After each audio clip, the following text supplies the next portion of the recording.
Pendant les émeutes cet été, il est passé une loi, on n'en a pas entendu parler, et pourtant, ça risque de changer notre vie à jamais. Pendant que tout le monde était occupé à regarder des vidéos de personnes qui étaient en train de saccager Paris et d'autres villes de province, il y a une loi qui est passée, presque à l'unanimité à l'Assemblée nationale, ce qui est assez étonnant. C'est la loi de programmation militaire 2024-2030. Et il y a plein d'onglets différents dans cette loi qui parlent de plein de trucs, de budget pour l'armée, etc. Mais il y a aussi un texte qui dit que le président peut décider de mobiliser tous les biens et les hommes de la nation via un décret. Alors regardez cette vidéo que je vous mets juste après pour bien comprendre les conséquences énormes de cette loi qui est passée. Si par exemple la France, qui est membre de l'OTAN, se retrouve dans un conflit, par exemple avec la Russie, je dis ça au hasard, Oui. eh bien cette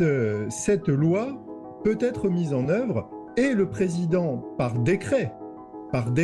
peut réquisitionner tous les biens ou personnes qu'il juge utiles à cet effort de guerre. Donc concrètement, ça veut dire que le président peut décider à tout moment de mobiliser tous les biens de la nation, les maisons, l'argent sur ton compte bancaire, je ne sais même pas les limites que définissent cette loi, et soutenir probablement un effort de guerre. Eh bien, si ça arrive, je peux vous dire que vous serez bien content de détenir des cryptos sur un hardware wallet, un portefeuille où vous seul avez la clé, et détenir des bitcoins qui sont insaisissables par quiconque, quel que soit le gouvernement, quelle que soit la banque, la police, peu importe. Vous serez bien content d'avoir une partie de votre capital sécurisée sur votre hardware wallet si jamais vous devez partir à l'étranger ou peu importe ce qui se passe, parce que c'est la seule solution aujourd'hui existante pour se protéger d'une telle contrainte. Et s'il se passe quoi que ce soit, tu pourras toujours, avec cet argent en Bitcoin ou même en USDT, cette crypto-monnaie qui suit le cours du dollar, tu pourras toujours aller dans un autre pays pour l'échanger en euros ou l'envoyer à un ami qui est dans un autre pays, tu pourras toujours t'arranger. Donc je pense sincèrement que là on est sur un cas réel